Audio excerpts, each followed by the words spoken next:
Hey guys, welcome back to my channel. कैसे हैं आप लोग? आई होप आप सभी फाइन होंगे। थंबनेल देख के आप समझ ही गए होंगे हमारा टॉपिक है आज का सोर्सेज ऑफ लॉ।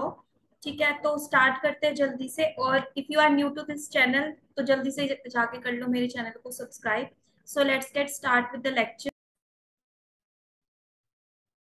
तो गाइस, हम सोर्सेज ऑफ लॉ को एक ही क्लास में कवर नहीं करेंगे because it's very lengthy topic.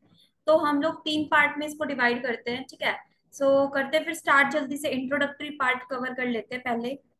तो बेसिकली क्या होता है सोर्सेज ऑफ लॉ, मतलब सोर्स क्या होता है उसका मतलब जान लेते हैं। और लॉ के कौन से सोर्सेज है, किन किन टाइप में हमने कैटेगराइजेशन कर रखा है, तो वो हम सब जल्दी से कवर करते हैं। ओके, सो फर्स्टली मैं आपको सोर्स का मतलब बता देती हूँ। जो हमारा वर्ड सोर्स है, इट मीन्स ओरिजिन। जहाँ पे कोई भी चीज आई हुई है, ओरिजिनेट होती है ना कोई चीज, तो उसको हम बोलते हैं सोर्स। ठीक है, किस सोर्स से कोई चीज ओरिजिनेट हुई है, कहाँ से आई है, तो उसको हम बोलते हैं सोर्स। ठीक है, तो सोर्सेज ऑफ लॉ भी हमारा यही है कि किस कौन से ऐसे सोर्सेज है या फिर कहाँ से हमारे लॉ एक्चुअल में ओरिजिन हुए हैं। ऐसा तो है नहीं कि भाई लॉ एक्चुअल जैसे बने हैं वैसे ही शुरू से मतलब चलते आ रहे हैं। तो कुछ ना कुछ ऐसी चीज होगी ना कि भाई जिसकी वजह से लॉ हमारे एग्जिस्टेंस में आया। तो वो सोर्सेस क्या है वो हम लोग स्टडी करेंगे। ठीक है, इसका मतलब होता है कि कोई भी पर्सन, प्लेस या फिर थिंग जहां से लॉ डिराइव हुआ है या फिर लॉ एग्जिस्टेंस में आया है, तो उसको हम बोलते हैं सोर्स। ठीक है, सो लॉ की डेफिनेशन बाकी बहुत लोगों ने दी है, बहुत लोगों ने बताया है कि कोई बोलता है कि लॉ मतलब हमारे जो वेद है, शास्त्र है, वहां से आया है, कोई कुछ बोलता है। तो इसी तरीके से अलग अलग जो हमारा जूरिस्प्रूडेंस सब्जेक्ट होता है ना, तो उसमें हम लोग जूरिस्ट की अलग अलग ओपिनियंस पढ़ते हैं। ठीक है, तो मैं आपको ये सेपरेट वीडियो कवर करूंगी इसके लिए। जूरिस्प्रूडेंस का इंट्रोडक्टरी पार्ट होगा जो, तो उसमें अब क्या होता है कि ओपिनियंस बताते जाते हैं। एक जूरिस्ट अपना ओपिनियन बताता है, दूसरा जूरिस्ट उसको कॉन्ट्राडिक्ट करता है। तो जूरिस्प्रूडेंस में बेसिकली यही होता है। ओके, सो इसमें भी अब अलग अलग जूरिस्ट ने अपने ओपिनियन दिए लॉ के बारे में। ठीक है, कोई बोलता है भी कि भाई लॉ यहाँ से आया, कोई बोलता है कि ये भाई पुराने टाइम से चलता आ रहा है। तो हम वही चीज पढ़ने वाले हैं अभी। तो क्या बोला है सबसे पहले देख लेते हैं। तो फर्स्ट पॉइंट है हमारा, कुछ लोग बोलते हैं कि लॉ क्या है, वो भगवान के द्वारा लाया गया है या फिर कोई पवित्र जो ऐसी चीज है, डिवाइन सोर्स है, पवित्र किसी सोर्स से आया हुआ है। ठीक है, डिवाइन पावर है या फिर गॉडली पावर है, भगवान से आया है कि भाई जो भगवान को हम लोग सुपीरियर मानते हैं कि भगवान से ऊपर कुछ नहीं होता। तो वो इसने बोला है कि भाई भगवान जो भी चीज बोलता है वही हमारे लिए क्या बन जाता है, कानून बन जाता है। ठीक है, सो ये किसने बोला था? ये बोला था ऑस्टिन ने। ऑस्टिन भी हमारा एक जूरिस्ट है, बहुत ही जाना माना। इसने थियरी दे रखी है, ऑस्टिन की थियरी है, ऑस्टिन कमांड थियरी। वो हम लोग कवर करेंगे नेक्स्ट क्लास में। सो ऑस्टिन ने बोला कि भाई लॉ है वो डिवाइन सोर्स से आया है और गॉड से आया है, भगवान से आया है। ठीक है, सो जिसको हम बोलते हैं कमांड ऑफ सुब्रीन। सुब्रीन यानी सुपीरियर अथॉरिटी से आया है, कोई सुपीरियर अथॉरिटी। और सुपीरियर अथॉरिटी कौन होती है? सबके लिए भगवान होता है। ठीक है, तो भगवान से हमारा लॉ आया है। तो जो भगवान की कमांड होते हैं या फिर उनके ऑर्डर होते हैं, उसी को ऑटोमेटिकली हमने क्या बना दिया है, लॉ बना दिया है, कानून बना दिया है। ठीक है, अब इसका एग्जाम्पल ले लेते हैं।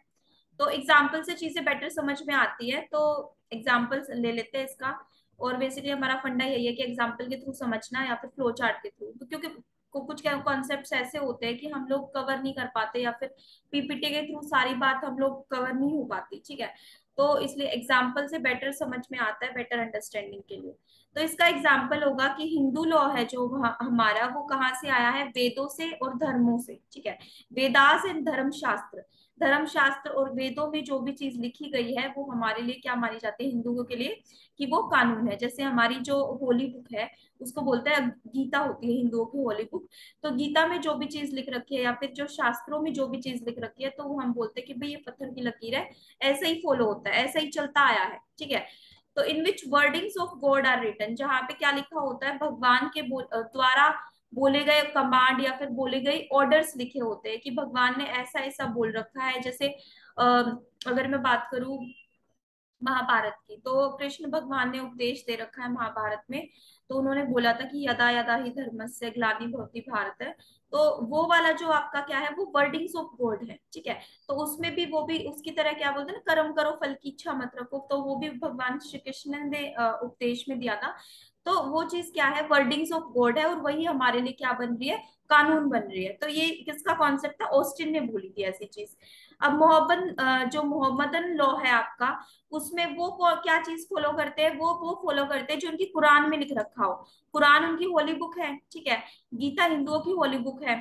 तो कुरान में जो भी चीज स्पेसिफाई कर रखी है कि उसको क्या माना जाता है, कि वो क्या है, वर्ड्स ऑफ प्रॉफिट मोहम्मद है, ठीक है। वर्ड्स ऑफ प्रॉफिट मोहम्मद है। वो उनके मुस्लिम लोगों के लिए वो क्या है, कानून है, उनके कानून है। जो भी वर्डिंग्स है प्रॉफिट मोहम्मद की कुरान में लिखी हुई है, जो भी बातें, तो वो उनके लिए क्या बन जाती है, कि वही वही हमारे लिए लॉ है, ठीक है। तो ये वर्डिंग्स थी हमारी ऑस्टिन का, ऑस्टिन की राय थी ये। अब पढ़ते सेविग्नी ने क्या बोला। अब सेविग्नी इसकी भी थियरी आएगी, वो जिस थियरी इसने दी थी। तो सेविग्नी बोलता है भाई इसका अपना अलग ओपिनियन है। अब ये ऑस्टिन की बात से सहमत नहीं है। ये बोलता है कि भाई जो हमारा लॉ है वो जनरल कॉन्शियसनेस ऑफ पीपल है। इसका मतलब समझाती हूँ, जनरल कॉन्शियसनेस में मतलब लोग कितने अवेयर है किसी चीज को लेके, लोग क्या सोचते हैं, उनका ओपिनियन उसको प्रायोरिटी देता है। कॉन्शियसनेस होती है कि आप कितने ज्यादा अवेयर है किसी चीज के बारे में, कॉन्शियस मतलब कितना होश है आपको, ठीक है। तो कितना ज्यादा नॉलेज है, कितना अवेयर है, तो वो क्या है, हमारे लिए कानून है, ठीक है। तो ये बोला था सेविग्नी ने। अब नेक्स्ट आता है। अब कुछ जूरिस्ट ऐसे बोलते हैं कि भाई वो ना तो ये बोलते कि भगवान से आया, ना ये बोलते कि भाई वो जनरल लोगों से आया है। उनका कहना ये था कि law is a standard of what is just and what is unjust. अब एक कॉमन आदमी से आप पूछोगे, लेमन पीपल से आप पूछोगे, मैंगो पीपल बोल सकते हो, वो आम लोग होते हैं ना मैंगो पीपल। तो मैंगो पीपल से आप पूछोगे जाके कि भाई आपके लिए कानून क्या है, वो बोलेगा भाई जो सही है और जो गलत है वही कानून है। जो सही है, जो जस्ट है, फेयर है, यानी कि जैसा होना चाहिए, अगर वो नहीं हो रहा तो इसका मतलब वो क्या है, न्याय नहीं है, ठीक है। जस्टिस जिसे हम बोलते हैं, तो जस्टिस को ही यहाँ पे क्या बोल रखा है, व्हाट इज जस्ट, यानी कि जो जस्ट है, जो फेयर है, सही है, वही क्या है, हमारे लिए कानून है।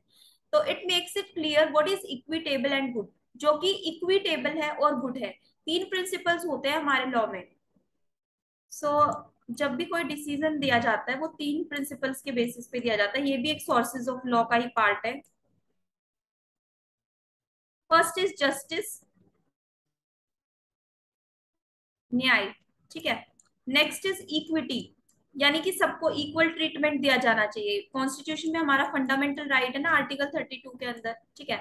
तो उसमें क्या बोल रखा है, इक्विटी जो हमारा है, इक्विटी का प्रिंसिपल फॉलो करते हैं, all should be treated as equal, है ना। तो कानून की नजर में सब क्या होते हैं, एक जैसे होते हैं। No discrimination should be based on the gender, caste और सेक्स, ठीक है। तो इस तरीके से ये होता है। हमारा नेक्स्ट प्रिंसिपल होता है general justice, equity, good conscience.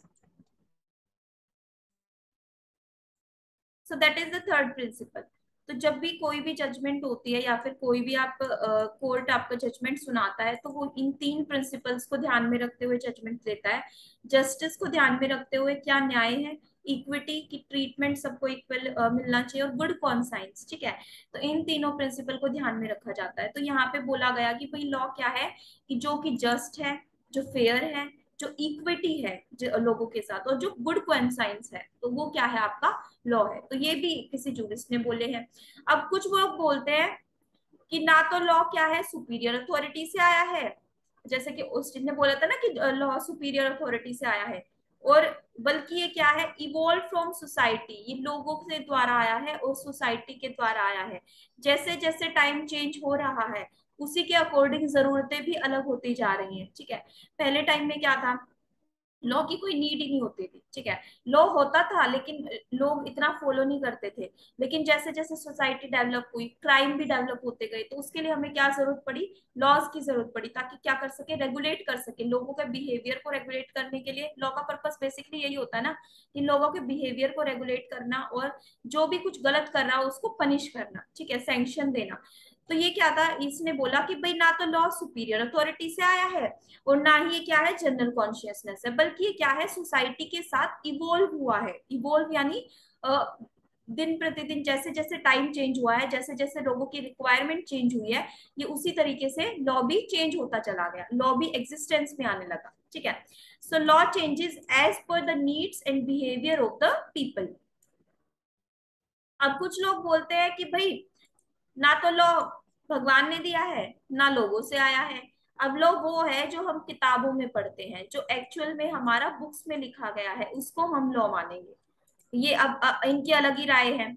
तो what we read in the books and theory, but law is actually moving in the courts. अब कुछ बोलते हैं कि भाई जो एक्चुअल में, भाई देखो, एक चीज होती है कि प्रैक्टिकल लाइफ बहुत अलग होती है। हम लोग जो बुक्स में पढ़ते हैं, हम लोग प्रैक्टिकल में एक्चुअल में उसका बिल्कुल उल्टा पाते हैं, अपोजिट मिलता है हमें। ठीक है, if I talk about courts, तो कोर्ट्स में भी जैसे हम मूवीज में देखते हैं, तो कोर्ट्स बहुत ही मतलब ये होता है कि केस पे ही पूरी हियरिंग चलती रहती है, बट एक्चुअल में ऐसा नहीं होता। तो वो क्या है, एक्चुअल में चीजें अलग होती है और थियोरी में अलग होती है। तो ये बोलते हैं कि भाई जो हम किताबों में पढ़ रहे हैं, थियोरेटिकल नहीं हम कोई चीज पढ़ रहे हैं, वो लॉ नहीं है, बल्कि लॉ क्या है, कोर्ट्स में चल रहा है, जो कोर्ट्स में एक्चुअल में प्रोसीडिंग्स हो रही है, वो क्या है, वो कानून है। ठीक है, वर्डिंग्स और स्टेटमेंट मेड बाय द जजेस इज एक्चुअल लॉ। जो भी जज स्टेटमेंट देता है, जो भी जजमेंट पास करता है, वो क्या है, हमारा कानून है, उसी को ही हम कानून मानते हैं। अब इसके ना रीजंस मैं बताऊंगी, क्योंकि सोर्सेज ऑफ लॉ का क्लासिफिकेशन करेंगे ना हम लोग, तब आपको ये चीजें साथ साथ क्लियर होती जाएंगी कि कैसे वर्डिंग्स ऑफ गॉड भी क्या है, लॉ है, और जो हमारा कुरान बाइबल में लिख रखा है वो भी हमारा लॉ है, वो भी सोर्स है। और कुछ बोलते हैं कि भाई जज जो देता है वो भी एक सोर्सेज ऑफ लॉ है, जज के द्वारा जो भी वर्डिंग्स आते हैं वो भी लॉ बन जाता है ऑटोमेटिकली, और सोसाइटी के साथ इवॉल्व होता है, वो भी लॉ बनता है। So next, move to the further slide. अब बोलते हैं क्लासिफिकेशन क्या है, सोर्सेज ऑफ लॉ होते क्या है। जिस टॉपिक पे हमने स्टार्ट किया, हमारा फोकस है, हम बेसिकली उस पे आ गए हैं, तो ये बहुत इंपॉर्टेंट है। वो जस्ट इंट्रोडक्टरी पार्ट था, वो मैंने जस्ट कंटेंशन बताया कि कौन कौन लोग क्या क्या सोचते हैं। ठीक है, अब अब आपके अकॉर्डिंग क्या होना चाहिए, आप कमेंट करके बताना वीडियो पूरी देखने से पहले कि आपके अकॉर्डिंग सोर्सेज ऑफ लॉ क्या क्या होने चाहिए बेसिक लैंग्वेज में। If you don't know, even then basic language में आप कमेंट करके बता सकते हो। ठीक है, तो हमारा सोर्सेज ऑफ लॉ बेसिकली दो कैटेगरीज में डिवाइड है। पहला तो है प्राइमरी सोर्सेज ऑफ लॉ, यानी कि प्राइमरी तौर पे, प्राथमिक तौर पे लॉ कहाँ से आया है। उसके बाद है सेकेंडरी सोर्सेज ऑफ लॉ, यानी कि दूसरी प्राइमरी के बाद जो हमारा फोकस शिफ्ट होता है वो सेकेंडरी सोर्सेज पे होता है। सेकेंडरी सोर्सेज क्या है लॉ के, ठीक है, तो सोर्सेज को रिमेंबर वन थिंग, दो कैटेगरी में डिवाइड किया गया है, primary sources of law and then secondary sources of law. Secondary sources of law मैंने ऑलरेडी आपको क्लियर कर दिए, जस्टिस होता है, इक्विटी होता है, गुड कंसाइंस होता है। ठीक है, तो ये हमारे सेकेंडरी सोर्सेज ऑफ लॉ है। इट्स बेसिकली आपका जो इम्पोर्टेंट पार्ट है वो यही है, प्राइमरी सोर्सेज ऑफ लॉ पे ही ज्यादा फोकस करना है आपको। सेकेंडरी सोर्सेज ऑफ लॉ के आप बस रिमेंबर कर सकते हो, justice, equity and good conscience होते हैं। ठीक है, जिनके बेसिस बेसिकली क्या होते हैं, प्रिंसिपल्स होते हैं जिनके बेसिस पे कोई भी जजमेंट पास होती है। लॉज तो कंसीडर करे जाते हैं, बट साथ ही साथ ये तीनों प्रिंसिपल्स भी ध्यान में रखे जाते हैं।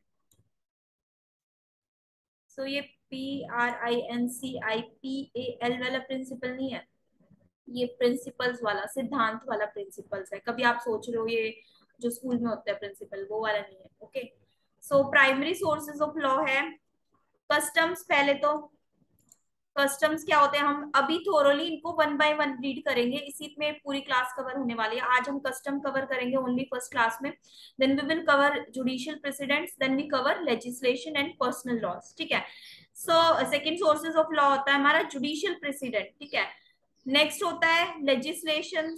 आई होप लेजिस्लेशन आपने पहले भी सुना होगा नाम, तो वो भी आपका कवर हो जाएगा। ओके, देन पर्सनल लॉज होते हैं हमारे, हिंदू मुस्लिम्स जो भी होते हैं, जितने भी हमारे रिलीजन है उनके सबके पर्सनल लॉज भी होते हैं।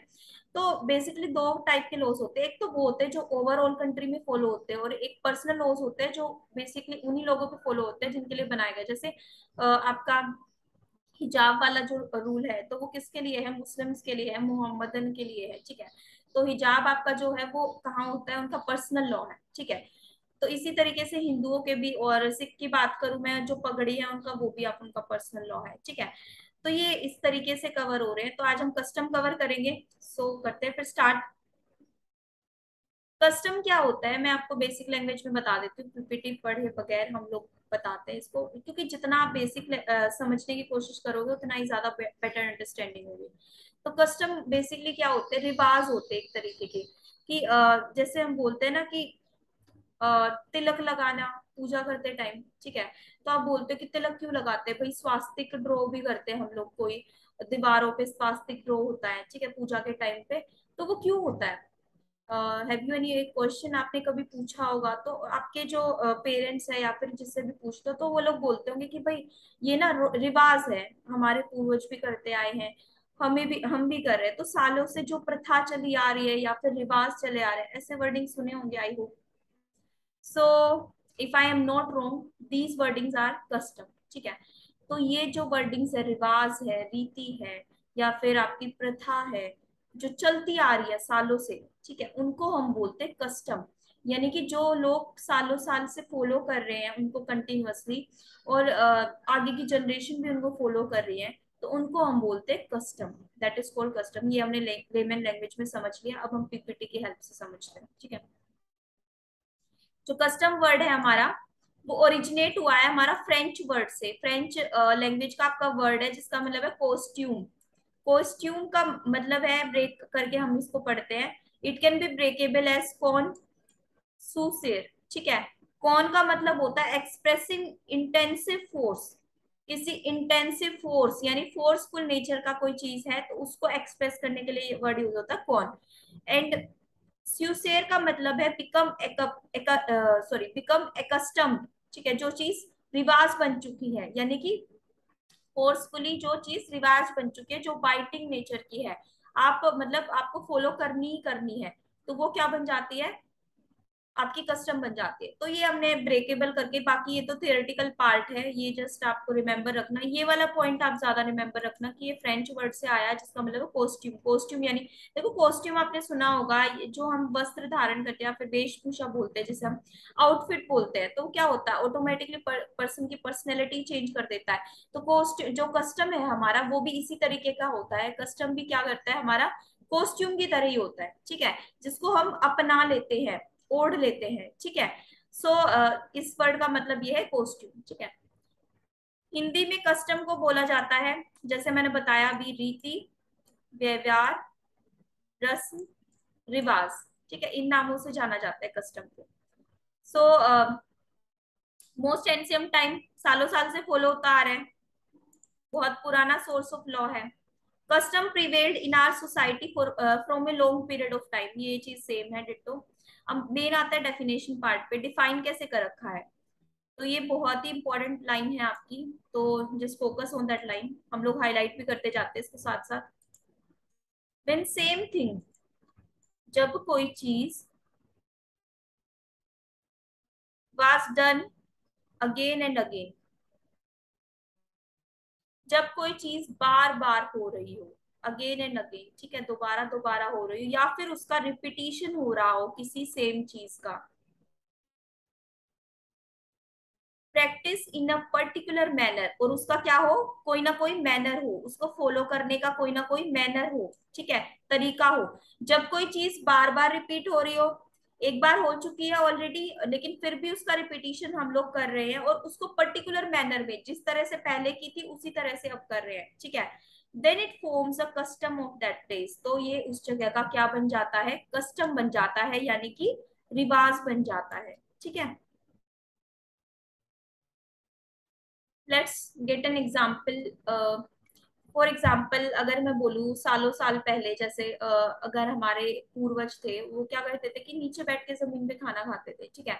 अगर हम उन्हीं प्रैक्टिसेस को अभी भी फॉलो करते आ रहे हैं, अभी भी हम जमीन पे बैठ के खाना खा रहे हैं, तो वो क्या है, कस्टम है हमारा। क्यों है, क्योंकि उन्होंने पहले खाना शुरू किया, फिर उसके बाद वो चीज रिपीट हो रही है, पहले दादा ने, फिर पहले परदादा ने, फिर दादा ने, फिर पापा ने, फिर पापा के जो बेटे हैं उसने, फिर उसके बेटे का जो बेटा होगा वही। तो इस तरीके से क्या है वो फॉलो होता आ रहा है, ठीक है, family to family wise follow होता आ रहा है, ठीक है। तो इसमें क्या चीज ध्यान रखनी है हमें कस्टम में, कि भाई कोई ऐसी चीज जो बार बार रिपीट हो रही है, रिपीटेशन हुआ ना भाई, पहले उसने किया फिर उसने किया, है ना। और मैनर में हो रही है, मैनर क्या है उसका, कि भाई नीचे जमीन पे बैठ के खाना खा रहे हैं हम लोग, ये मैनर है। और जगह कौन सी है, कि मान लो ये आपका का जॉइंट फैमिली है उसमें फॉलो हो रहा है ये डिवाइस, तो उसका क्या हो जाएगा, उस जगह का क्या बन जाएगा, ये रिवाज बन जाएगा, रीति बन जाएगी, कस्टम बन जाएगा, ठीक है। तो ये तो मैंने जस्ट बेसिक एग्जांपल दिया है आपका, बाकी हम लोग एग्जाम्पल वाला पार्ट भी हम लोग कवर करेंगे, मैंने सेपरेट एग्जाम्पल लिख रखे हैं इसके लिए, so that it will be clearly understand to you. सब तो सिंपल लैंग्वेज में अगर मैं बोलूँ, ये वो एक्ट्स होते हैं, दोज एक्ट्स, या फिर दोज प्रैक्टिसेस, या फिर दोज हैबिट्स। हैबिट्स में अगर बोलूँ ब्रश करने वाली, तो वो भी कस्टम बोल सकते हो, नहाने वाली वो भी कस्टम बोल सकते हो, क्योंकि हैबिट है ना भाई, रोज रोज फॉलो कर रहे हो, आप नहा रहे हो रोज रोज, रोज रोज ब्रश कर रहे हो, तो क्या है, आपकी हैबिट बनती जा रही है, ठीक है। ट्रेडिशन, या फिर अनरिटन रूल्स, इसका मतलब ये है कि भाई आपका नहाना, या फिर आपका ब्रश करना, या फिर आपका दीवार पे स्वास्तिक ड्रॉ करना किसी बुक में नहीं लिखा गया है, कहाँ लिखा है, कहीं नहीं लिखा हुआ, but even then you are following that particular thing, फिर भी आप फॉलो करते जा रहे हो उस चीज को, क्यों फॉलो करते जा रहे हो, क्योंकि आपके पूर्वजों ने फॉलो किया, इसलिए आप भी फॉलो करते जा रहे हो, ठीक है। तो वो क्या है, लंबे समय से चली आ रही हुई क्या है, हैबिट है, कोई काम है, प्रैक्टिस है, ट्रेडिशन रिवाज है, या फिर अनरिटन रूल्स है, कोई बिना लिखे गए रूल्स हैं, ठीक है। विच आर फॉलोड, जो फॉलो होते आ रहे हैं, जिनका हम पालन करते आ रहे हैं, या फिर प्रैक्टाइज्ड किसी पर्टिकुलर सोसाइटी में, सोसाइटी कौन सी हो सकते हैं, हिंदू की हो सकते हैं, मुस्लिम्स की हो सकते हैं, जो भी है प्रिवेलिंग, और कब से चले आ रहे हैं, लंबे पीरियड से हम फॉलो करते आ रहे हैं, जिन रिवाजों को, जिन एक्ट्स को हम लोग लंबे समय से फॉलो करते आ रहे हैं किसी पर्टिकुलर सोसाइटी में, और जो वो कहीं भी लिखे हुए नहीं है, उनको हम क्या बोल सकते हैं, कस्टम्स बोल सकते हैं। These practices are generally binding and obligatory in nature, that's the most important line, you should remember that line, कि जो कस्टम होते हैं वो हमारे बाइंडिंग नेचर के होते हैं, बाइंडिंग यानी जो आपको फॉलो करने ही करने हैं, ठीक है। और ऑब्लिगेटरी नेचर के होते हैं, ऑब्लिगेटरी यानी कि कैसे, कि ऑब्लिगेशन होती है, कर्तव्य होता है आपका उनका पालन करना, ठीक है। अगर आप फॉलो कर रहे हो तो ये आपका कर्तव्य है उनको फॉलो करना, ठीक है। तो बाइंडिंग नेचर के होते हैं, ऑब्लिगेटरी होते हैं, ठीक है। सो ये आपका आप पढ़ सकते हो, दूसरे नामों से किस किस से जाना जाता है, ट्रेडिशन भी बोला जाता है, प्रैक्टिस भी होती है, यूसेज भी बोला जाता है, कोई कन्वेंशन है वो भी कस्टम बोली जाएगी, कोई सेरेमनी है, शादी होती है जैसे, वो भी सेरेमनी बोली जाएगी, रिचुअल है, कोई रिचुअल ऐसा मतलब करते आ रहे हैं हम लोग, जैसे ये रिचुअल ही होता है कि भाई स्वास्तिक ग्रो करना वाला एग्जाम्पल लिया मैंने, और बाकी रंगोली बनाना, कि भाई कोई फेस्टिवल है तो रंगोली बना रहे हो, और आपका दिवाली पे जैसे हम लोग दिए जलाते हैं, तो ये भी क्या है, रिचुअल है। एटिकेट्स, एटिकेट्स में आप मैनर ले सकते हो, कि भाई एटिकेट्स होते हैं खाने के, जैसे आप जमीन पे बैठ के खाना खा रहे हो तो वो एटिकेट है आपका, ठीक है। सो स्टाइल, स्टाइल भी कस्टम बोला जा सकता है, अनरिटन कोड्स को भी कस्टम बोला जाएगा, you can go through that points separately. बाकी अब हम एग्जाम्पल्स पे आते हैं।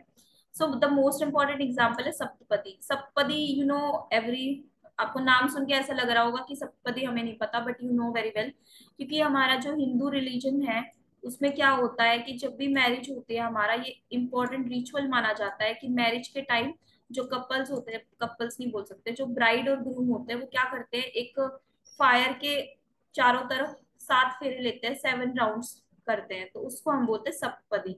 तो वो जो सप्तपदी है ना, वो 7 फेरे वाला जो सीन है, वो क्या है, रिवाज है, वहां का कस्टम है, तो वो हिंदू रिलीजन का कस्टम है, that is the custom of Hindu laws. कौन सा है वो, सप्तपदी यानी 7 फेरे, ठीक है। अब आता है सती प्रथा। सती प्रथा आपने सुना होगा कि बहुत लंबे टाइम तक ये चला था, कि क्या होता था कि जब भी किसी यानी कि कोई भी लेडी होती थी तो उसका हस्बैंड मर जाता था तो क्या होता था, उस वुमन को भी उसी के साथ जला दिया जाता था। जब भी उसकी फ्यूनरल किया जाता था हस्बैंड का, तो उसको उसके साथ ही बैठा देते थे और उसको बोलते थे कि ये सती हो गई, ठीक है। सती, आपने वो स्टोरी सुनी होगी ना शिव जी की, कि भाई सती आग में कूद गई थी उस हवन में, ठीक है, क्योंकि उसके फादर ने, जो हमारे शिव थे, उनको नहीं बुलाया था। तो इस तरीके से तब से ये प्रथा हुई थी हमारी सती प्रथा, but now it's not prevailing. तो सती प्रथा भी क्या थी, हमारा रिवाज था, कस्टम था, क्योंकि ये भी क्या था, लंबे टाइम से चला आ रहा था। But now it's not in existence, so अब हम इसको कस्टम नहीं बोल सकते। नेक्स्ट है हिजाब। हिजाब अभी बहुत प्रीवेलेंट था न्यूज में कि मुस्लिम जो गर्ल्स थी उनके लिए हिजाब आपका क्या है, मतलब हटा दो, ऐसा कुछ था। तो हिजाब भी जो आपका क्या है, वो कस्टम का ही एग्जाम्पल है कि मुस्लिम वुमन को, जो पर्दानशी वुमन होती है, तो उनका क्या होता है, कस्टम होता है, उनको हिजाब वियर करके रखना होता है, अपना मुंह कवर करके रखना होता है, ठीक है। So that is the custom of Mohammedan law. So ये हमने एग्जाम्पल पढ़े कस्टम के। नेक्स्ट आते हैं कस्टम के टाइप्स क्या होते हैं, ये भी इंपॉर्टेंट पार्ट है कि कस्टम के बेसिकली दो पार्ट्स में डिवाइड किया गया है आपका। पहला है क्या, कस्टम हैविंग सैंक्शन। नेक्स्ट है आपका कस्टम्स विदाउट हैविंग सैंक्शन। अब सैंक्शन वर्ड क्या होता है, आप लोग सोच रहे होंगे, दिमाग में बल्ब जला होगा, मैम सैंक्शन वर्ड क्या होता है। Sanction word means punishment.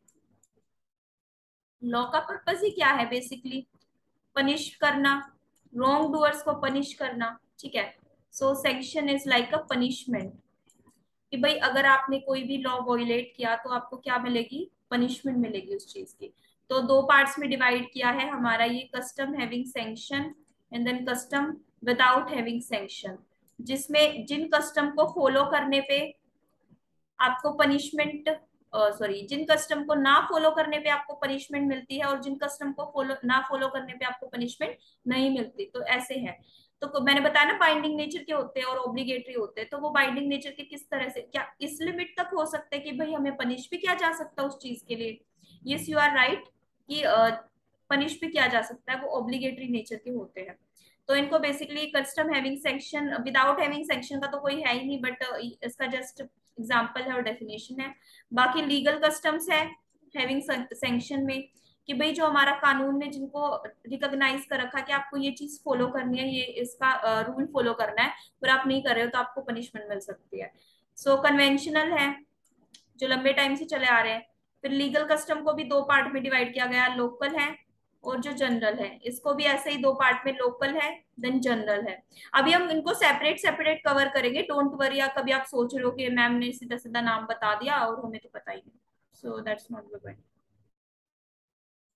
Next आता है आपका जोग्राफिकल कस्टम और लोकल कस्टम। फिर आपका पर्सनल और लोकल कस्टम, ठीक है। तो लोकल कस्टम को भी दो पार्ट में डिवाइड किया गया है, geographical local custom and then personal local custom. So let's move on to the custom having sanction. सबसे पहले हम लोग यही कवर कर लेते हैं।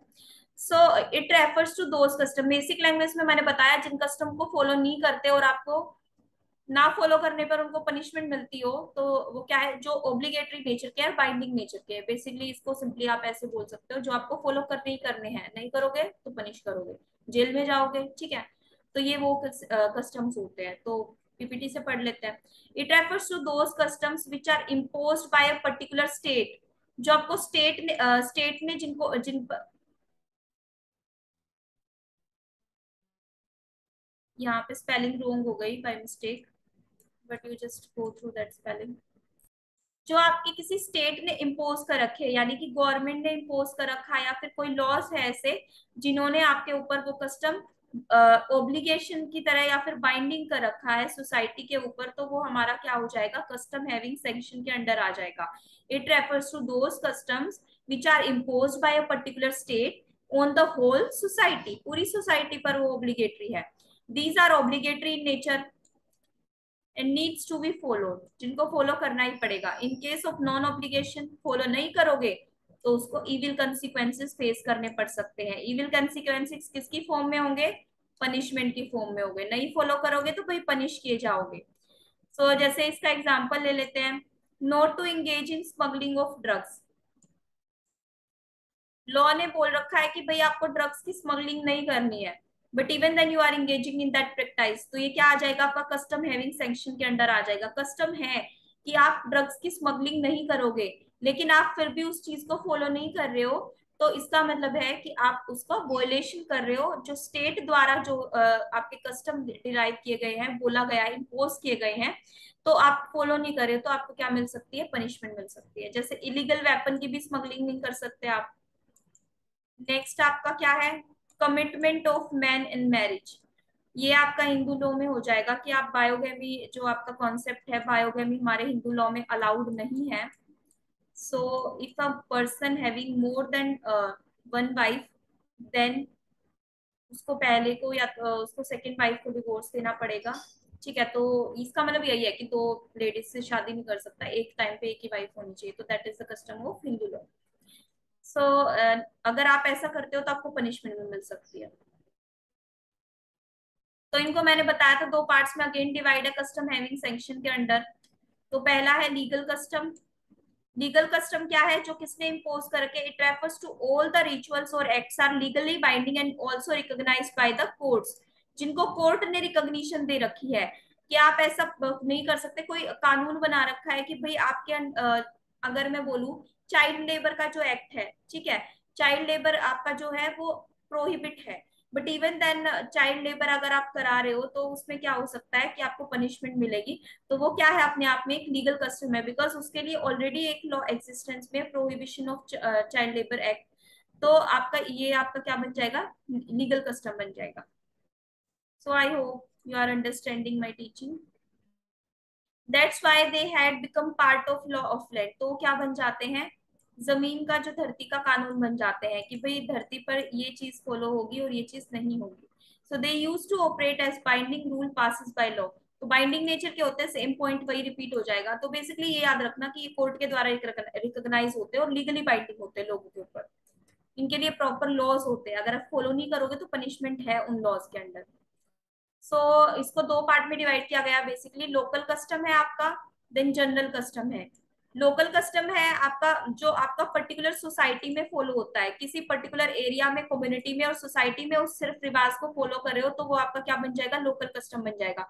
अगर मैं बात करूं, जैसे हमारी सोसाइटी है, मैं एग्जांपल लेती हूँ, तो वहां पे रूल है कि आप लोग 12 बजे के बाद नहीं आ सकते, एंटर नहीं कर सकते। तो वो क्या है, वहां का लोकल कस्टम है, तो क्योंकि वो रूल सिर्फ वहीं के लिए फॉलो हो रहा है। आप बाकी कहीं भी जाओ, it's not restrictive to you, time limit नहीं होगी आपको कहीं भी। तो ये क्या है आपका लोकल कस्टम है, यानी कि आपका with in the particular society follow हो रहा है, या फिर आप रिलीजन फॉलो हो रहा है। रिलीजन का अगर मैं एग्जांपल लूं, जैसे सप्तपदी है, 7 फेरे जो मैंने बताया, तो वो क्या है आपका हिंदू लॉ के अंडर ही फॉलो हो रहा है। तो वो क्या है, पर्टिकुलर सोसाइटी में, कम्युनिटी में फॉलो हो रहा है। तो सिर्फ जो with in the local limit, यानी कि जो लोकल लिमिट के अंदर अंदर फॉलो होते हैं, तो उनको हम बोलते हैं लोकल कस्टम्स। इसको बाइफरकेट किया गया है टू पार्ट्स में, टेरिटोरियल लोकल कस्टम और personal local custom. Territorial local custom क्या होता है, जो विद इन द टेरिटरी, यानी कि इंडिया के अंदर आपका फॉलो करे हो, कोई लोकल लिमिट लगा रखी है उसके अंदर अंदर फॉलो करे हो। और पर्सनल लोकल कस्टम क्या होता है कि आप with in the religion follow कर रहे हो। ठीक है, सो हम लोग लिख लेते हैं इसको। अरे यार, क्या हो रहा है, with in local limits.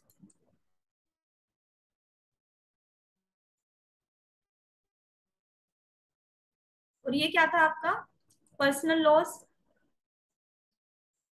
With in religion.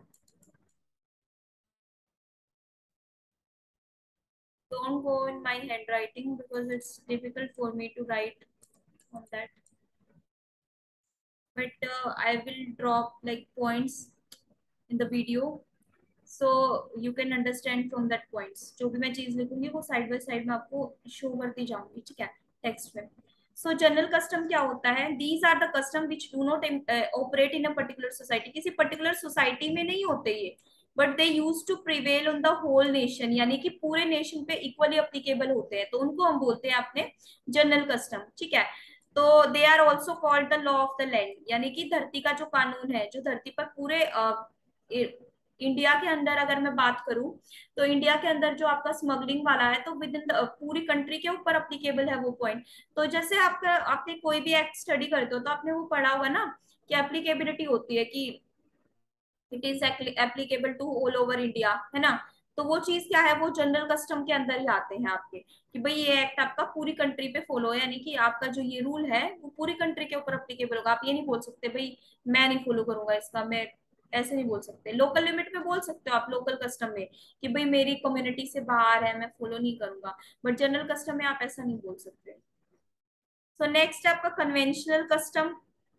Conventional customs क्या होते हैं, यूसेजेस होते हैं, यूसेजेस उनको नाम से जाना जाता है। These customs are not enforced by authority. ये कोई अथॉरिटी आप पे ऊपर थोपती नहीं है, कोई इम्पोजिशन नहीं करती। जैसे आपने बोला ना कि भाई ये जो आपका पहला कस्टम था, लीगल कस्टम, ये आपका लॉज के द्वारा इम्पोज किया गया था। फिर आपका कोई भी मतलब अथॉरिटी इम्पोज करी थी आपके ऊपर। तो बेसिकली ये दो पॉइंट था ये वाला हमारा।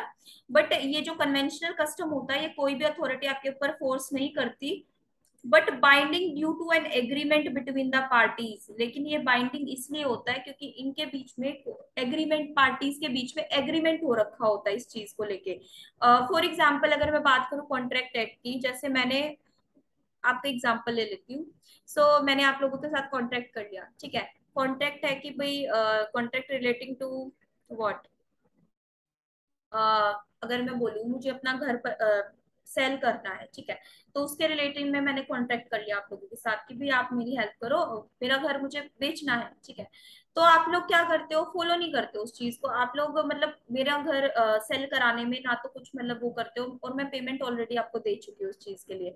तो ये क्या है आपका, हम दोनों के बीच में एग्रीमेंट ऑलरेडी हो रखा है इस चीज को लेकर, और स्पेसिफिकेशन भी हो रखी है कि भाई आप मेरा घर सेल कराने में हेल्प करोगे, और जो मैं हूँ वो आपको कंसिडरेशन दूंगी, ठीक है। तो कंसिडरेशन मैं ऑलरेडी पे कर चुकी हूँ, but you are not doing anything. आप अपनी परफॉर्मेंस होता है ना, परफॉर्मेंस पूरी नहीं कर रहे हो, तो वो क्या हो जाएगा आपका इन आई कैन से दैट कि आप उसका एग्रीमेंट को इन्फोर्स नहीं कर रहे हो, या फिर आप बोल सकते हो वोलेट कर रहे हो टर्म्स एंड कंडीशन। तो उस केस में क्या है, वो कन्वेंशनल कस्टम है कि आपको फॉलो करनी है, बाइंडिंग है आपके ऊपर। तो बाइंडिंग नेचर की है कि भाई मुझे कंसिडरेशन दे रहा है, वो बाइंडिंग है क्योंकि एग्रीमेंट में ऐसा स्पेसिफाई है। और आपको घर सेल कराने में मेरी हेल्प करनी है, तो वो भी एग्रीमेंट में स्पेसिफाई है। But even then you are not following that, तो आपको लॉ के द्वारा इम्पोजिशन नहीं है, लेकिन फिर भी आप उसको चीज के लिए पनिश किए जा सकते हो। अथॉरिटी ने इन्फोर्स नहीं कर रखा, लेकिन पार्टीज के बीच में ऐसा एग्रीमेंट है। So that is the conventional customs. Conventional customs आपके लोकल कन्वेंशनल कस्टम भी हो सकते हैं, जो पर्टिकुलर प्लेस ट्रेड ट्रांजेक्शन में ही फॉलो होते हैं, और जनरल भी हो सकते हैं जो ऑल ओवर इंडिया फॉलो होते हैं, ठीक है। इसका एग्जांपल जैसे लोकल कस्टम का अगर मैं बोलूँ, तो भाई कोई पर्टिकुलर मार्केट है या फिर कोई ट्रेड है, ट्रांजेक्शन है, सिर्फ उसी उसी ट्रांजेक्शन के लिए फॉलो कर रहे हो, तो वो लोकल कस्टम कन्वेंशनल कस्टम में आ जाएगा। अब नेक्स्ट आता है most important, custom without having sanction. अब कुछ कस्टम्स ऐसे होते हैं जो नॉन बाइंडिंग नेचर के होते हैं, जो लॉ ने भी इम्पोज नहीं कर रखे और किसी अथॉरिटी ने या फिर किसी इंडिविजुअल या एग्रीमेंट ने भी इन्फोर्स नहीं कर रखे। तो उनको अगर आप फॉलो नहीं करते हो तो आपके ऊपर कोई सैंक्शन इम्पोज नहीं की जाएगी, लेकिन वो क्या है, मोरली गलत हो जाएगा। पॉजिटिव मोरलिटी को बताती हूँ इसका, मैं एक ना बहुत अच्छा सा मस्त सा एग्जाम्पल देती हूँ। which are not binding on people, that's why they do not have any evil consequences in form of penalty। इसका ना वो मैं एग्जांपल दूंगी ना आपको, तुरंत एक सेकंड में समझ में आ जाएगा। These customs are non obligatory, non obligatory nature के होते हैं। और ये क्या होता है, due to opinion of public at large, लोगों का ऐसा मानना है, इस वजह से ये एग्जिस्टेंस में आए। बाकी किसी स्टेट ने, किसी अथॉरिटी ने ऐसा कोई कानून पास नहीं किया, बट लोग ऐसा मानते हैं, इसलिए से ऐसे एग्जिस्टेंस में आया। तो पॉजिटिव मोरालिटी के ऊपर बेस है, नैतिकता जो हमारी बोलती है उसके ऊपर बेस है कि भैया ऐसा होना चाहिए और ऐसा आपको करना चाहिए। तो मैं आपको एग्जाम्पल लेके बताती हूँ, जो मैंने बोला ना, मस्त सा एग्जाम्पल लेके बताती हूँ। So let's take an example.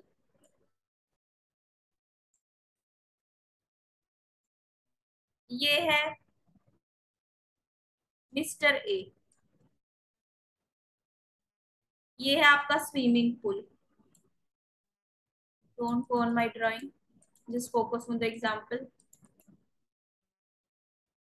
So ये स्विमिंग पूल है, ये मस्त आराम से अपना बैठा हुआ है पैर नीचे किए हुए। और ये है मिस ए। ठीक है। अब ये क्या करती है, मिस ए है, मिस ए को स्विमिंग नहीं आती है। अब मिस ए क्या करती है, मिस ए का पैर स्लिप हो जाता है गलती से और ये स्विमिंग पूल में फॉल हो जाती है। ठीक है, गिर जाती है। ये बोल रही है जोर जोर से बचाओ बचाओ बचाओ। लेकिन मिस्टर ए है, ये अपने मजे से हेडफोन लगा के सुन रहा है। हेडफोन नहीं भी है, चलो हेडफोन का एग्जांपल इग्नोर करते हैं, वो तो अलग केस हो जाएगा। तो ये हेडफोन नहीं लगा रखा, बट इवन देन ये इसकी हेल्प करने नहीं जाता। ये चिल्लाती रहती है बचाओ बचाओ बचाओ, लेकिन ये फिर भी इसके हेल्प करने नहीं जाता। अब एक और इंसान है, ये है मिस्टर डी। भाई अब ये थोड़ा सा अच्छा सा इंसान है। अब ये क्या करता है, स्विमिंग पूल में कूद जाता है और मिस ए को बचा लेता है। हुआ ना मूवी वाला सीन, बिल्कुल मूवी वाला एग्जाम्पल। तो अब मिस्टर ए क्या करता है, मिस्टर ए के खिलाफ ये मिस ए कोई एक्शन नहीं ले सकती। क्यों नहीं ले सकती? Because it's not obligatory. ये कहाँ लिखा हुआ है कि आप कोई गिर रहा और उसको बचाओ? कोई ऐसा अथॉरिटी नहीं बोला नहीं गया, और या फिर कोई ऐसा कानून नहीं पास हुआ कि आपको किसी को बचाना ही बचाना है। तो ये क्या है, मोरली ठीक है, इसको बचाना मोरली राइट है, morally it's correct, but not legally.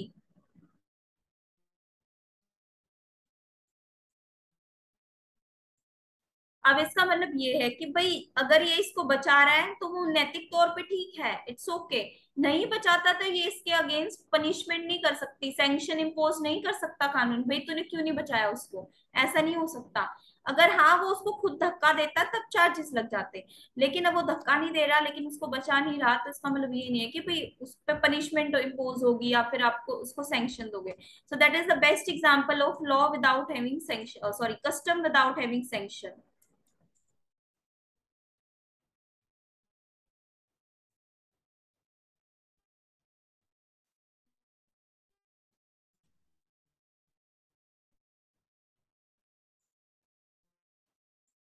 सो ये हमने एग्जाम्पल लिया, you can take screenshot of that. अब हम आते हैं अपनी स्लाइड पे। ये कन्वेंशनल कस्टम कवर कर लिया हम लोगों ने, then we had already cover custom without having sanction. अब क्या होता है कि किस चीज को हम लोग वैलिड कस्टम बोलेंगे? वैलिड कस्टम कब होगा, कोई भी कस्टम कस्टम कब माना जाएगा? अब आप बोलोगे मैम सारे कस्टम कस्टम माने जाएंगे, नो, ऐसा कुछ नहीं होता। आप कस्टम किन चीजों के बेसिस पे, कोई भी एक्ट है आपका, जैसे आप एग्जांपल ले लेते, तो कोई भी एक्ट है आपका, तो आप उसको कब कस्टम मानोगे, कब उसे बोलोगे कि भाई ये रिवाज है हमारा, ये हमारी रीति है, वट। तो आप कब मानोगे? उसमें असेंशियल जो आपके हैं वो ये लिखे हुए ये चीजें होनी चाहिए। पहला तो वो होना चाहिए इनमेमोरियल, ठीक है। दूसरा होना चाहिए रीजनेबल। तीसरा होना चाहिए कंफर्मिटी। देन कंसिस्टेंसी होनी चाहिए, यूनैनिमस ओपिनियन होना चाहिए। तो इनको मैं बेसिक लैंग्वेज में बता दूंगी, you can cover that particular thing. Certain होना चाहिए, पीसफुल एंजॉयमेंट होना चाहिए, कॉन्टिन्यूअस नेचर का होना चाहिए। चलो करते हैं फिर, वन बाय वन स्टार्ट करते हैं। इमेमोरियल को आपको पता होगा, मेमोरियल यानी याद रखना किसी चीज को।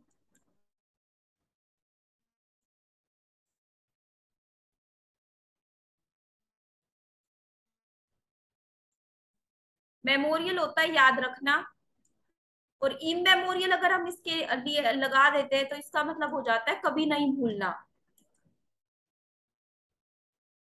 जो चीज कभी भुलाई ना जा सके।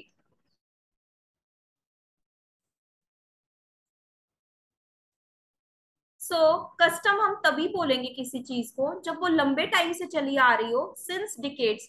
ऐसा नहीं है कि मैंने भाई आज नीचे बैठ के जमीन पे खाना खाया और कल भी खाया तो मेरा कस्टम बन गया, दैट्स नॉट द कस्टम। आप कस्टम बना रहे हो तो वो लंबे टाइम से चली आनी चाहिए, डिकेड से। और एंशियंट और एंटीक होनी चाहिए। एंटीक आप किस चीज को कैसे बोलते हो? एंटीक आप तभी बोलते हो किसी चीज को कि भाई ये पुरानी है, क्योंकि सिक्के को भी आप एंटीक पीस तभी बोलते हो कि भाई बहुत बहुत साल पुराना है और अभी ये प्रिवेलेंट नहीं है, but even then it was prevalent in the previous society, ठीक है। तो आप तभी उसको एंटीक, एंटीक होना चाहिए, एंशियंट होना चाहिए वो कस्टम, लंबे टाइम से चला जा होना चाहिए। Followed from a year that is not a custom, एक साल से कोई चीज चल रही है उसको हम कस्टम नहीं बोलेंगे।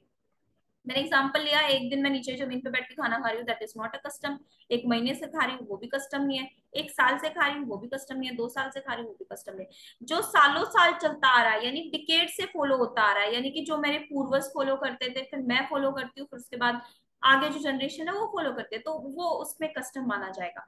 अब ब्लैकस्टोन क्या बोलता है? Custom in order to be make legal and binding must have been used so long that the memory of man runs not to contrary, so that if anyone can show the beginning of it, it is not good custom। अगर कोई किसी चीज की शुरुआत करता है वो custom नहीं माना जाता, लेकिन कस्टम वो होता है जो किसी पर्सन की मेमोरी से जाए ही ना, ठीक है। सो ये ब्लैकस्टोन की डेफिनेशन थी, you can go through it. आप बोलते हैं भाई कस्टम ना रीजनेबल होना चाहिए, ऐसी कोई चीज नहीं होनी चाहिए जो रीजनेबल हो ही ना, इरीजनेबल चीज हो। जैसे मैं बोल दूं मैं चांद तोड़ के लाती हूँ रोज, वो कस्टम नहीं बोला जाएगा, क्योंकि चांद तोड़ना अपने आप में रीजनेबल चीज नहीं है, ठीक है। Custom needed to be reasonable, यानी कि इररिलेवेंट कोई चीज है, अनरीजनेबल ट्रेंड है, वो आपका कस्टम नहीं बोला जाएगा।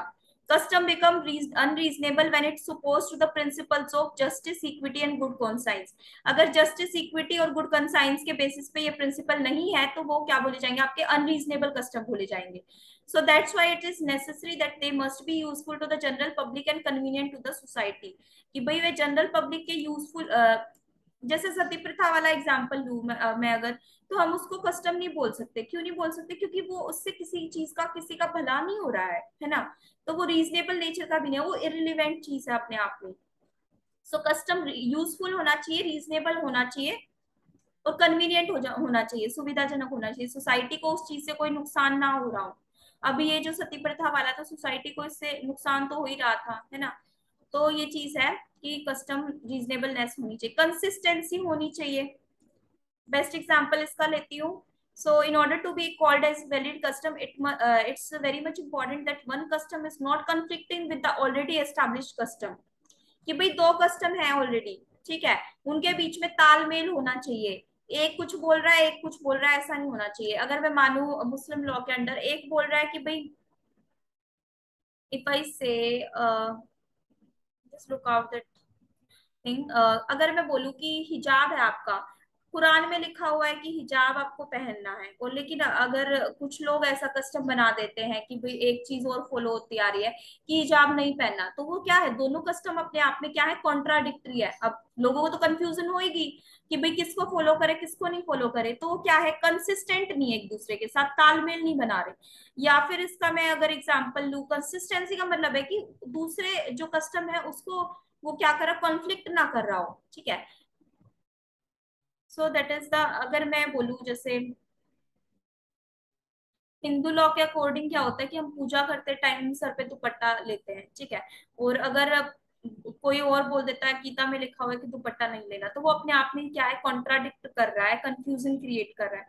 तो ऐसा कस्टम कस्टम नहीं माना जाएगा।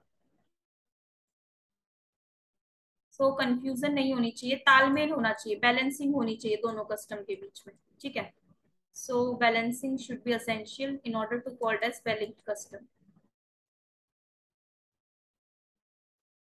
नेक्स्ट आता है आपका सर्टेन। सर्टेन होना चाहिए, क्लियर होना चाहिए, डेफिनेट होना चाहिए, अनएम्बिगियस होना चाहिए, यानी कि क्लियर अंडरस्टैंडेबल होना चाहिए। ऐसा नहीं कि कोई चीज कंफ्यूजन क्रिएट करी हो लोगों के माइंड में, वो कस्टम नहीं मानी जाएगी। सर्टेन नेचर का होना चाहिए, भाई ऐसा है तो ऐसा है, ठीक है। नेक्स्ट है कॉन्टिन्यूटी होनी चाहिए। कॉन्टिन्यूटी यानी आप आज कर रहे हो, कल नहीं कर रहे, फिर आपने फिर छोड़ दिया 1 महीने तक, फिर उसके बाद फिर शुरू कर दिया, फिर दोबारा शुरू कर दिया, फिर खत्म कर दिया, that is not a custom. अगर आप कोई प्रैक्टिस फॉलो कर रहे हो सोसाइटी, तो later on it's get disappeared, then we can not call it as a custom. अगर आप पहले फॉलो हो रही थी और वो चीज और वो बीच में डिसअपियर हो जाती है, तो उसको हम कस्टम नहीं बोलेंगे। कंसिस्टेंसी और कंटिन्यूटी मेंटेन करके रखनी है, कि अगर आप आज कर रहे हो तो वो चीज चलती होनी चाहिए, चलती जानी चाहिए। So it may be said that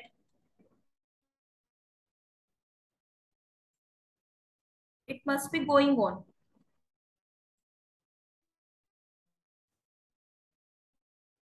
ठीक है.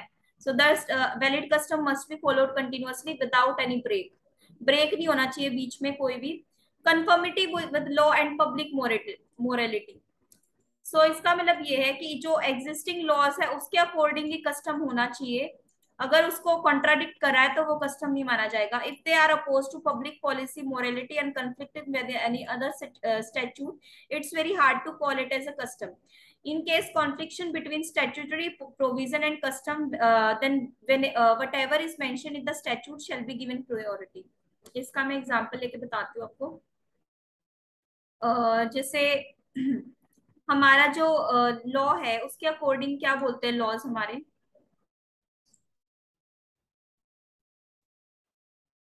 लॉज बोलते हैं कि इफ आई से ड्रिंकिंग, तो एग्जांपल नहीं ले सकते. ड्रिंकिंग करना इट्स नॉट लाइक, या हम लोग स्मगलिंग वाला एग्जांपल ले सकते हैं. स्मगलिंग अब इंडिया के अकॉर्डिंग क्या है, एक्ट के अकॉर्डिंग बैन. ठीक है. स्मगलिंग क्या है आपका, सैंक्शन हो सकती है, पनिशेबल ऑफेंस है स्मगलिंग का अगर आप ड्रग्स की स्मगलिंग करते हो. लेकिन इफ यू गो इन गोवा, तो गोवा में क्या है, बहुत ज्यादा स्मगलिंग होती है, ड्रग्स की स्मगलिंग होती है. So Goa is a hub of drug smuggling. तो ऐसे हम बोल सकते हैं. तो ये क्या है, गोवा का अगर ड्रग स्मगलिंग अगर ट्रेंड है, कस्टम है वहां का, और लेकिन लॉज में ये लिख रखा है कि भाई आप इस चीज को फॉलो नहीं करोगे या फिर आप इस चीज को वॉयलेट करोगे कानून को, तो आप पनिशेबल होगे. तो इन दोनों में अगर कॉन्ट्राडिक्शन होता है तो किसको प्रिवेल किया जाएगा, सिर्फ इस लॉ को प्रिवेल किया जाएगा, उस कस्टम को इग्नोर किया जाएगा. क्योंकि जहाँ पे लिखा है कॉन्फ्लिक्ट बिटवीन स्टैट्यूटरी प्रोविजन, उसके के लिए कोई लॉ बना रखा है और इवन देन उसका वॉयलेशन हो रहा है, तो आपको स्टैट्यूटरी प्रोविजन को प्रियोरिटी दोगे बजाय की कस्टम के. ठीक है. That is the main thing. अब पीसफुल इंजॉयमेंट होना चाहिए. कोई भी कस्टम ऐसा नहीं होना चाहिए जो लोगों को पीसफुल इंजॉयमेंट करने से मना कर रहा हो. Custom must be enjoyed by individuals peacefully. शांति से वो इंजॉय कर रहे हैं. ठीक है. In case of dispute, right to enjoy custom can be enforceable by an individual in courts. अगर कोई भी कस्टम ऐसा है, कोई भी रिवाज ऐसा है जो किसी पर्सन की इंडिविजुअल जो इंजॉयबिलिटी है उसको के लिए कॉन्ट्राडिक्शन कर रहा है, उसके लिए मुसीबतें खड़ी कर रहा है, तो वो क्या कर सकता है, कोर्ट में उस चीज को इन्फोर्सिएबल कर सकता है, कस्टम को उसके बिहाफ एक्शन ले सकता है. ठीक है. यूनानिमस ओपिनियन होना चाहिए. यूनानिमस ओपिनियन का मतलब ये नहीं है कि अगर मैं हूं, मैं बोल देती हूँ भी नीचे बैठ के खाना खाओ, लेकिन मेरे फैमिली के 10 मेंबर्स हैं, वो मना कर रहे हैं कि हम लोग नहीं खाएंगे. ठीक है. ये खाना है, ये मेरा अकेली का ओपिनियन है, लेकिन मेरी फैमिली इस चीज को मना कर रही है. So that is not called as a custom. इसको हम कस्टम नहीं बोलेंगे क्योंकि यहाँ पे क्या है, यूनानिमस ओपिनियन नहीं है, मेरा अकेले का ओपिनियन है. So that is not as a custom. So custom must be general as well as universal. General होना चाहिए, यूनिवर्सल होना चाहिए. If these are followed as per the choice and the desire of the individual, then it will not be termed as a valid custom. अगर मैं सिर्फ अपनी choice से follow कर रही हूँ उस रिवाज को, तो वो कस्टम नहीं माना जाएगा. अगर सब लोग उस चीज को फॉलो कर रहे हैं तो वो कस्टम माना जाएगा. सो that is the custom part. तो नेक्स्ट क्लास में हम लोग लेजिस्लेशन कवर करेंगे, उसके बाद हम प्रेसिडेंट्स कवर करेंगे. सो ऐसे ही 1 बाय 1 करके 3 पार्ट्स में मैंने इसको डिवाइड किया. तो कस्टम आपका बेसिकली जो था वो इम्पोर्टेंट पार्ट था और बहुत ही लेंथी था. So it's over today. If you like my video, then subscribe my channel and comment if you having any query. और बाकी आप इम्प्रूवमेंट चाहते हो कोई भी टीचिंग मेथड में तो वो भी कर सकते हो. और one more important thing, I am just going to start with the shorts. तो मैं आपको 1 बाय 1 करके शॉर्ट्स बनाऊंगी कुछ भी बुलेट पॉइंट्स के साथ.